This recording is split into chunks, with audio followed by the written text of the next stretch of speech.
अस्सलाम वालेकुम रहमतुल्लाहि व बरकातुहू। Welcome to the platform of Allama Khadim sanitary medical service. Success lies only in loyalty to holy prophet सल्लल्लाहु अलैहि वसल्लम। जाका मिल्लत राह हयात इश्क उस्त बरगुसाज़ कायनात इश्क उस्त। परेशान नहीं होना कि ये कौन सी अलहदा सी मखलूक पे आपको चीज़ सिखा रहा हूँ।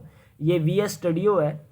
VS स्टूडियो जो कि एक आप कह लें कि एक स्कूल है या एक कॉलेज है जिसके अंदर आप कंप्यूटर की एक ख़ास ज़ुबान होती है पाइथन, उसको आप यहाँ पर एडिट करते हैं, उसको यहाँ पे इंटरप्रेट करते हैं, जो भी उसके साथ मामलात करने हैं वो करते होते हैं। ठीक है। और अभी हम जो AI को समझेंगे वो भी हम इसी ज़ुबान के साथ समझेंगे। देखो कंप्यूटर जो है ना वो मुख्तलिफ़ किस्म की कोडिंग समझता होता है। ठीक है। उसके अंदर जो कोडिंग समझता होता है उसके अंदर बहुत सी ज़ुबानें होती हैं कोडिंग की। पाइथन होती है, HTML होती है, CSS होती है, जावास्क्रिप्ट होती है और इसी तरीके से ब्ला ब्ला ब्ला। तो ये जो सारी मैंने नाम लिया है ये क्या होती हैं? ये कोडिंग्स हैं, ये ज़ुबानें हैं जो कंप्यूटर जो है वो समझता है, जो कि आर्टिफिशियल इंटेलिजेंस में, मशीन लर्निंग में आगे इस्तेमाल होती हैं।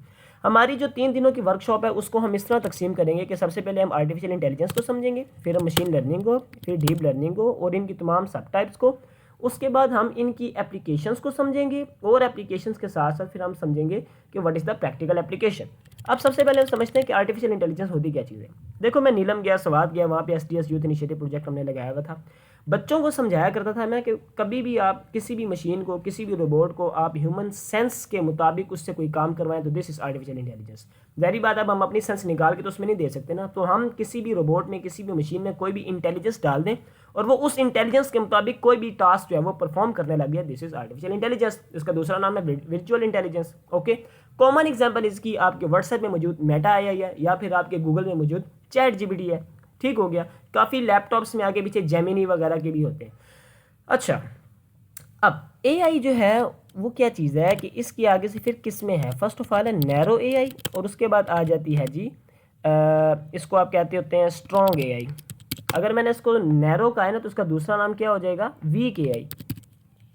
वीक AI एक होता है वीक AI, एक होता है strong AI। Now what is the difference? Weak AI का मतलब ये है कि भाई इसकी जो फील्ड है ना, इसकी जो रेंज है वो इतनी बड़ी नहीं है, वो इतने हैवी टास्क नहीं परफॉर्म कर सकता, जबकि जो स्ट्रॉन्ग AI है उसमें बहुत सारे मामला हो जाते हैं। मैं तुम्हें एक सिंपल से एग्जांपल बताता हूँ। मिसाल के तौर पर छोटे मोटे काम करवाने हैं, एक ईमेल है और हम चाहते हैं कि हम एक ऐसी चीज़ डेवलप करें, एक ऐसा सॉफ्टवेयर डेवलप करें कि जब भी मुझे स्पैम ईमेल्स आएँ तो मेरा जो सॉफ्टवेयर है वो बता दे कि भाई ये ईमेल आपके कॉन्टैक्ट से नहीं आया या ये कॉल आपके कॉन्टैक्ट से नहीं आई, ये आउटसाइड से आई है। तो ये एक स्मॉल सा टास्क है जो कि परफॉर्म किया जा सकता है। लेकिन अगर मैं कहूँ एक ऐसा AI कि मुझे वो वीडियोस बना के दे दे और उन वीडियोस में जो चीज़ें, जो इंसान, जो बिल्डिंग्स वगैरह मौजूद हों वो एक इमेजिनेशन के तौर पे हो, वो एग्जिस्ट ना करती हो, तो ये एक स्ट्रॉन्ग AI का जो है वो काम होता है। तो ये तो होगी आर्टिफिशियल इंटेलिजेंस की डेफिनेशन और उसकी टाइप्स। उसके बाद हमारे पास आ जाती है AI की डेफिनेशंस के बाद व्हाट इज ML। देखो ML इस मशीन लर्निंग। मशीन लर्निंग जिस तरह बायोलॉजी है ना उसका आगे सब टाइप्स होती हैं, मिसाल के तौर पर बॉटनी है, जोलॉजी है वगैरह वगैरह। तो इसी तरीके से हमारे पास जो ML है ना यानी कि machine learning, it is a सब टाइप ऑफ AI। AI का जो सब टाइप है वो क्या है? Machine learning. और मशीन लर्निंग का जो सब टाइप है वो है डीप लर्निंग यानी कि DL। अब आपको समझ में आएगी what is AI, ML and DL। DL is the subset of ML, ML is the subset of AI। अच्छा, ML क्या चीज़ होती है? Machine learning. देखो मिसाल के तौर पर मशीन लर्निंग में ये चीज़ होती है कि तुम किसी भी मशीन को कोई डाटा दे दो और उस डाटा के ऊपर तुम एल्गोरिथम लगा दो और उसको तुम कहो कि भाई तू कोई भी टास्क जो है वो परफॉर्म कर, और साथ में तुम उसको कह दो कि तूने उस मशीन को समझा दो कि भाई जो तुझे मैंने डाटा दिया है तूने उसी के मुताबिक टास्क परफॉर्म करना है और तूने इधर से ही अपने आप को इम्प्रूव भी करना है और दोबारा से टास्क परफॉर्म करना है। ये होती है मशीन लर्निंग। अब इसके एग्जांपल्स में क्या है? मिसाल के तौर पर मैंने एक दफ़ा अपनी एक मशीन को समझा दिया कि भाई साहब ए मशीन, ये मेरे पास इस तरह के कोई ईमेल आए ना, मिसाल के तौर पर इस टाइप के कोई ईमेल आए तो तूने उनको स्पैम बना देना है। ठीक है, यानी उसको स्पैम में डाल देना और मुझे बता देना है। अब मैंने उसको ये एक किस्म का ये जो सारा मैंने दिया है ना ये वाली चीज़, ये मैंने इसको डाटा दे दिया, यहाँ से लेकर ये वाली चीज़ क्या दे दी? मैंने इसको डाटा दे दिया। अब मैंने इस डाटा पे एल्गोरिथम लगाने हैं। एल्गोरिथम फिर मुख्तलिफ किस्मों के होते हैं कि भाई आपने उसको किस किस्म की, वो भी मैं सारी चीज़ समझाता हूँ। जब आपने एल्गोरिथम लगा दिया उसके बाद ये अब टास्क परफॉर्म करेगा और जब भी कोई इसके पास ईमेल आएगा वो अगर जो मैंने उसको डाटा दिया उसके मुताबिक हुआ तो उसके मुताबिक वो परफॉर्म कर लेगा और वो कह देगा कि भाई हाँ भाई ये ईमेल स्पैम और ये ईमेल स्पैम नहीं है। ओके हो गया। अब आगे इसकी मशीन लर्निंग की टाइप्स कौन कौन सी हैं? मशीन लर्निंग की टाइप्स आ जाती होती हैं first of all supervise learning, उसके बाद आ जाती है जी अनसुपरवाइज लर्निंग, और उसके बाद आ जाती है जी रीइंफोर्स लर्निंग। ओके, और एक और भी चीज़ होती है सेमी सुपरवाइज लर्निंग। अब इनमें क्या फ़र्क है? ये जो हमारे पास सुपरवाइज लर्निंग है ना, इसका मतलब ये है कि मिसाल के तौर पर एक उस्ताद है, वो साथ खड़ा हुआ है, टीचर के डंडा लेके खड़ा हुआ है कि भाई तूने पढ़ना ही पढ़ना है। यानी कि जब आप मशीन को प्रॉपर तरीके से ईच एंड एवरी चीज़ ए से लेकर जेड तक सारा कुछ ही समझा रहे हैं, उसको प्रॉपर तरीके से ईच एंड एवरी चीज़ का डाटा प्रोवाइड करें, दिस इज सुपरवाइज लर्निंग। लेकिन अगर आप उसको बिल्कुल कोई चीज़ नहीं प्रोवाइड करें, बस शुरू में ही आपने एक दफ़ा प्रोवाइड की और बात खत्म कर दी और उसको कुछ भी समझा नहीं रहे, वो उसको खुद ही आपने कहा है कि तूने खुद ही जो करना है सो करना है, दैट इज़ अनसुपरवाइज लर्निंग। और आप उसको डंडे के जोर से उसको ज़बरदस्ती चीज़ याद करवा रहे हैं। मिसाल के तौर पर मैं इसको आपको सिर्फ एक एग्जाम्पल देने के लिए बात करूँ, कभी कभी आप ChatGPT को कहते हैं 2+2 5 होता है, वो कहता है जी जी इस तरह ही है। अगर आप उसको कहना है कि तूने रॉन्ग बताया ये है असल बात, तो कहेगा जी जी 2+2 5 ही होता है। इसी तरीके से सेमी सुपरवाइज लर्निंग क्या चीज़ होती है? सेमी सुपरवाइज लर्निंग के अंदर आप कुछ उसको पढ़ाएं, मिसाल के तौर पर एक टीचर खड़ा हुआ है, वो स्टूडेंट को कुछ पढ़ा रहा है और स्टूडेंट घर में जाके कुछ मजीद पढ़ रहा है, तो this is semi supervise learning. अभी इसकी जो प्रैक्टिकल एग्जांपल्स हैं इंशाल्लाह उसको हम साथ साथ समझेंगे, लेकिन मैं इसमें ज़्यादा इंडल्ज इसलिए नहीं हो रहा और ऊपर ऊपर से कवर इसलिए करवा रहा हूँ यार, ताकि तुम्हें पता तो हो what is AI, what is ML, what are the sub types, what are the learning types. अब ये जो मैंने अभी आपको बताया, supervise learning, unsupervise learning, semi supervise learning, reinforce learning, these are the types of the learning जो कि machine learning में इस्तेमाल होती हैं। अब ज़रा समझना, कभी कभी आपने मशीन लर्निंग, यानी अब देखो machine learning, first of all आपने कोई भी मशीन ली, उसके अंदर आपने इंटेलिजेंस को डाल दिया, अब वो कोई ना कोई टास्क परफॉर्म कर सकता है। अब हमने उसको मजीद समझाना है, अब वो तो AI हो गया, लेकिन AI के अब हमने सबसेट में जाना है ना। मिसाल के तौर पर एक बंदा है, वो हम कहते हैं कि भाई ये डॉक्टर बनना है, फिर आगे हम क्लासिफिकेशन करते हैं भाई कार्डियोलॉजिस्ट है, नेफ्रोलॉजिस्ट है, न्यूरोलॉजिस्ट है। इसी तरीके से अब हमने जब उसमें इंटेलिजेंस डाल दी, अब हमने समझना है, उसको समझाना है कि भाई तूने ये टास्क किस तरीके से परफॉर्म करना है। मिसाल के तौर पर मैं अपने एक उसको कहता हूँ, अपनी मशीन को कहता हूँ कि भाई तूने ना एक जो टास्क है इसको तूने किस तरह लेकर चलना है कि एक चीज़ बढ़े तो दूसरी चीज़ भी बढ़े। मिसाल के तौर पर मैं उसको कहता हूँ कि भाई जितने भी मेरे इलाके में घर है ना, अगर जितना बड़ा घर होएगा तूने उतनी ही ज़्यादा प्राइस बता देनी है। अब उस मशीन लर्निंग प्रोजेक्ट को तुम कोई भी घरों की टाइप्स उसके सामने रख दो, तो वो उसको मैंने क्या चीज़ समझाई हुई है, जितना ज़्यादा घर होएगा उतनी ज़्यादा प्राइस होएगी। तो अब ये जो चीज़ मैंने डाली है ना अपनी मशीन लर्निंग के अंदर कि भाई जितना बड़ा घर उतनी ज़्यादा price, this is known as algorithm. मेरे बात समझ में आ गई? इसी तरीके से अब मैं अपने मशीन लर्निंग प्रोजेक्ट को समझाता हूँ कि यार एक बंदा तेरे पास आता है, वो तुझे कहता है कि भाई मिसाल के तौर पर मुझे सिम्टम्स है, और अगर उस सिम्टम्स में वो कह दे कि भाई मुझे पेन हो रहा है right lower quadrant of abdomen में, तो फिर इसके साथ अगर वो ये भी कह दे कि भाई उसको उल्टी भी आती है जब वो दबाया जाता है, और उसके साथ वो ये भी कह दे कि उसको पूरे जिस्म में भी जो है वो पेन हो रहा है, तो तूने इन तमाम चीज़ों से इशारा निकालना है कि भाई बंदे को क्या है। मिसाल के तौर पर मैं कह देता हूँ बंदे को अपेंडिसाइटिस है।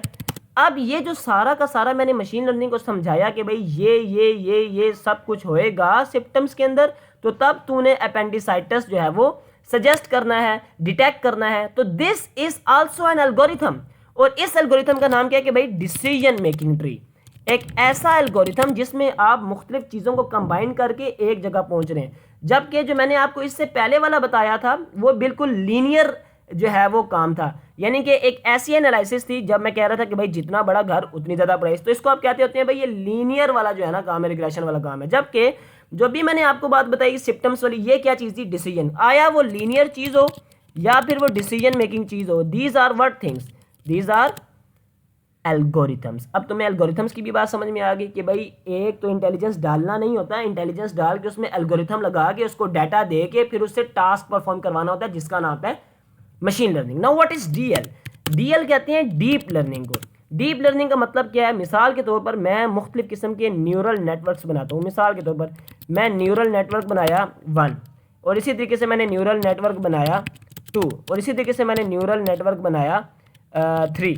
अब मैं क्या करता हूँ कि जो मेरे पास नंबर 1 न्यूरल नेटवर्क है, इसको मैं कहता हूँ कि सरकार तूने ना क्या करना है, तूने परफॉर्म करना है, जब मैं तेरे सामने कोई तस्वीर आएगी तो तूने उसके अंदर आंखों के कलर को डिटेक्ट करना है, यानी कि आइस कलर को डिटेक्ट कर लेना है। और इसी तरीके से मैं कहता हूँ जो मेरे पास नीचे वाला है उसको मैं कहता हूँ कि भाई तूने क्या करना है, तूने ना बॉडी कलर को डिटेक्ट कर लेना है, ठीक है। और इसी तरीके से जो इससे नीचे वाली न्यूरल नेटवर्क है उसको मैं कहता हूँ कि भाई तूने क्या करना है, तूने ना हेयर कलर को डिटेक्ट कर लेना है, ठीक है। और इन तमाम चीज़ों को कंबाइन करके मैंने मिसाल के तौर पर एक ऐसी मैंने मशीन डेवलप की हुई है जिसमें मैंने मुख्तलिफ लेयर्स बनाई हुई हैं, और हर लेयर को मैंने एक टास्क जो है वो असाइन किया हुआ है, और इन तमाम टास्क को कंबाइन करके एक चीज़ बनेगी क्या। मिसाल के तौर पर मैं कहता हूँ कि भाई अगर आई कलर जो है वो क्या हो जाए, अगर आई कलर मिसाल के तौर पर ब्राउन हो, इसी तरीके से मैं कहता हूँ कि भाई ये वाला जो कलर है हमारे पास बॉडी कलर का ये भी ब्राउन हो, और इसी तरीके से मैं कहता हूँ कि भाई ये वाला जो कलर है ये भी इसी तरीके से मिसाल के तौर पर रेड हो, तो भाई इस बंदे का जो नाम है वो आपने लिख देना है मिसाल के तौर पर हसन। ठीक है, अब उसको मैंने समझा दिया कि भाई ये सारी चीज़ होगी तो तूने बंदे को नाम क्या दे देना, हसन। अब कोई भी, अभी तो मैंने चलो ऊपर ऊपर की बात बता रहा हूँ, मैं इसको मजीद भी समझाऊंगा कि आइस की इस जगह पे ये है। अभी इसमें मैं और न्यूरल नेटवर्क्स बनाऊंगा जिसमें मैं उसकी वॉइस भी समझाऊंगा और उससे कुछ क्वेश्चंस भी डालूंगा। तो ये चीज़ जिसमें आप मुख्तलिफ न्यूरल नेटवर्क्स बना रहे हो और हर चीज़ को एक एक टास्क असाइन कर रहे हो तो कंबाइन करके वो कोई भी टास्क परफॉर्म कर सके, this is known as deep learning. Okay, आपको मैंने इस वीडियो के अंदर तमाम जो टाइप्स और सब टाइप्स सारी चीज़ें समझा दी। अब हम कुछ समझेंगे पाइथन को। ये जो मैंने आपके सामने चीज़ खोली हुई है ना, this is known as VS studio. Know what is VS studio? देखो सबसे पहले एक बात याद रखना, मैं ये जो मैंने खोल के रखा हुआ है ना, मैंने जो आर्टिफिशियल इंटेलिजेंस को आपको समझाना है ना वो विद कोडिंग और विदाउट कोडिंग समझाना है। जब मैं विदाउट कोडिंग की बात करूंगा तो उसके अंदर मैं मुख्तलिफ वेबसाइट्स में जाके आपको कुछ बनाना सिखाऊंगा, जैसे कि विक्स पे या चैट बोट पे या चैट बॉक्स पे वगैरह वगैरह।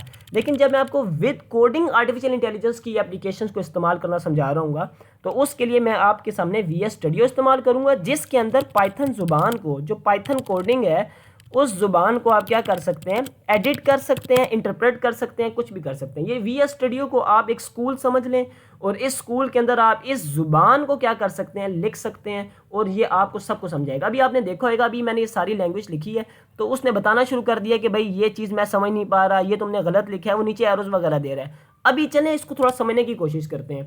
सबसे पहले आपने गूगल पे जाके पाइथन को डाउनलोड कर लेना है, उसके बाद आपने यहाँ पर आना है एक्सटेंशंस और यहाँ पे लिखना है पाइथन एक्सटेंशन और आपने डाउनलोड कर लेना है। जो आपने गूगल से पाइथन डाउनलोड किया है वो इस एक्सटेंशन के जरिए VS स्टूडियो के साथ कनेक्ट हो जाएगा। अब हम थोड़ा सा पाइथन जुबान को समझ लेते हैं। देखिए पाइथन में क्या चीज़ होती है, पाइथन में एक चीज़ होती है, मिसाल के तौर पर एक चीज़ होती है उसका नाम होता है इज इक्वल टू से जो पीछे की चीज़ होती है उसका नाम होता है वेरिएबल, इज इक्वल टू के जो बाद चीज़ होती है उसका नाम होता है क्या जी, डाटा। और आप खुसूसी जब आप डाटा ABC में लिख रहे होते हैं तो पाइथन की ज़ुबान में उसको स्ट्रिंगर कहा जाता है, जिसको आप हमेशा ब्रैकेट और साथ में कोमे के दरमियान में लिखते हैं। मिसाल के तौर पर मैंने ये लिख दिया राइट योर नेम नाउ। अब इसमें क्या चीज़ है, ये जो लिखी हुई है ना चीज़, ये ब्लू कलर में, ये क्या चीज़ है, वेरिएबल। और उसके बाद इज इक्वल टू के बाद वाली ये सारी चीज़ क्या है, अगर ये ABC में लिखी हुई है, ये देखें ना ये ABC लिखी हुई है ना मैंने, तो इसको पाइथन की जुबान में क्या कहते हैं, स्ट्रिंगर। और स्ट्रिंगर को आपने किस तरह लिखना है, ब्रैकेट्स और साथ में कोमास के अंदर। अब what is right your name, this is data and stringer, and what is this thing name, this is variable. Okay, इतनी समझ में आ गई। उसके बाद क्या होता है, डाटा और वेरिएबल के साथ साथ एक चीज़ और इस्तेमाल होती है जिसको हम कहते हैं फंक्शंस। अब मैंने यहाँ पर एक फंक्शन डाल दिया, आप देख सकते हैं कि सारों का जो रंग है वो मुख्तलिफ है। वेरिएबल ब्लू में है, जो स्ट्रिंगर है हमारे पास वो हमारे पास रेड में है, जो डाटा है वो हमारे पास ये सारा का सारा है, और इसी तरीके से जो फंक्शन है वो हमारे पास कुछ येलो कलर में है। अब मैंने पाइथन को समझाया कि पाइथन जब मैं ये आप प्ले का बटन देख रहे होंगे, जब मैं इस प्ले के बटन को दबाऊंगा ना तो ये रन करेगा। अभी देखना, मैं मिसाल के तौर पर प्ले के बटन को दबाता हूँ तो वो मेरे से पूछेगा राइट योर नेम, वो देखिए लिखा आ गया राइट योर नेम। ये जो चीज़ होती है ना ऊपर वाली, ये मेन पेज होता है, जो ये वाली सारी चीज़ है ना ये टर्मिनल होती है जिसके अंदर आप अपने पाइथन कोड को एग्जीक्यूट कर रहे होते हैं। अच्छा, सबसे पहले मैंने एक ये चीज़ डाल दी, उसके बाद मैं मिसाल के तौर पर डाल देता हूँ एज, व्हाट इज एज। अगर मैंने इक्वल टू डाल दी, ये क्या हो गया, वेरिएबल। उसके बाद क्या आ गया, दोबारा से मैंने फंक्शन डाल दिया और फंक्शन के साथ मैंने क्या डाल दिया, उसी तरह स्ट्रिंगर, और मैंने लिख दिया राइट योर एज। अच्छा, अब ये वाली चीज़ भी क्या हो गई, सारी की सारी पहले वाली की तरह। अब एक बात याद रखना, अगर मैं यहाँ पर लिखता हूँ ना ये सारी की सारी, ये देखें मैं नंबरिंग लिख रहा हूँ। पाइथन की जुबान में नंबर्स को इंटीजर्स कहा जाता होता है।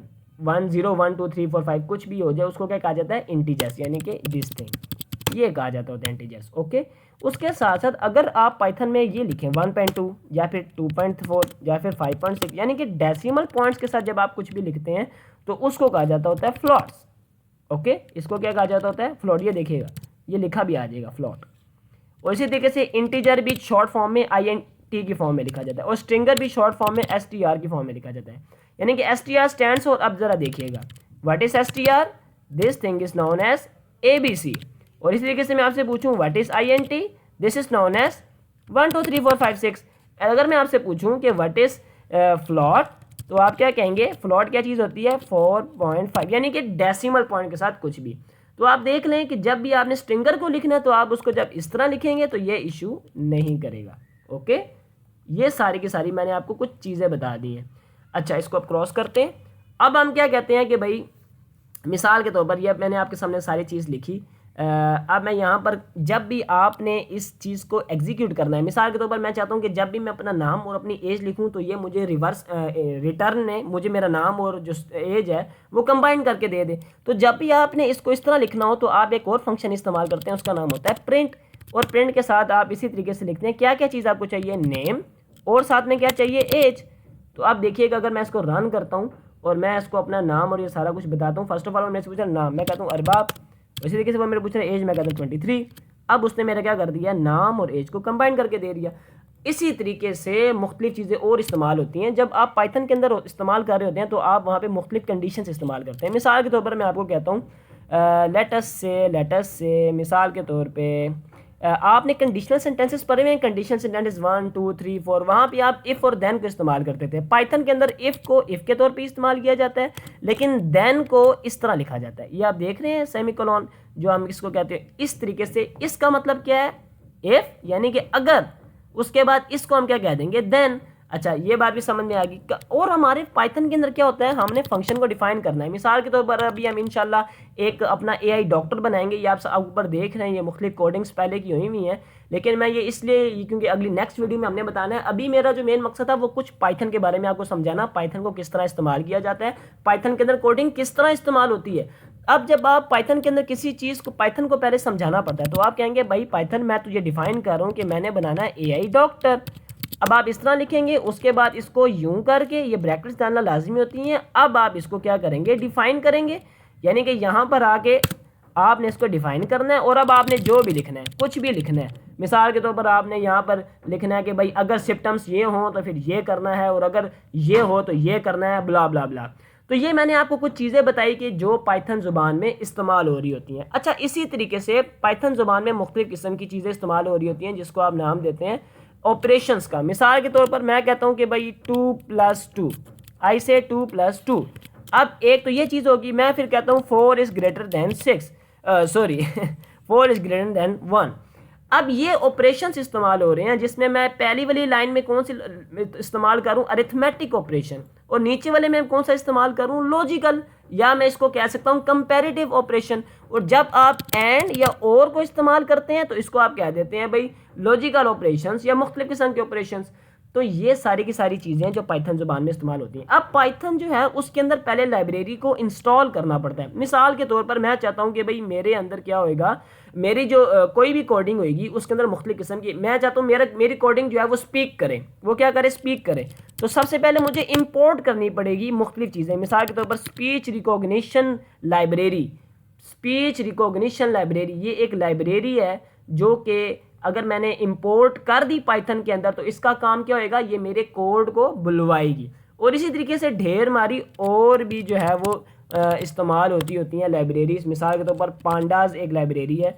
ये एक ऐसी लाइब्रेरी है जो कि आपको प्लॉटिंग में मदद करती है, यानी कि अभी आप देखेंगे, अभी हम इंशाल्लाह नेक्स्ट वीडियो में ईसीजी डिटेक्शन सारा कुछ पढ़ेंगे, तो आपके सामने एक ग्राफ प्लॉट हो जाएगा, ये इसमें इस्तेमाल होती है। और इसी तरीके से कभी कभी आपने जो है वो मुख्तलिफ ग्राफिक्स बनाने पड़ते हैं, तो उसके लिए मैट प्लॉटलिब, ये भी लाइब्रेरी इस्तेमाल होती है। और ढेर मारी लाइब्रेरियाँ इस्तेमाल होती हैं। उन लाइब्रेरीज़ को इम्पोर्ट किया जाता है।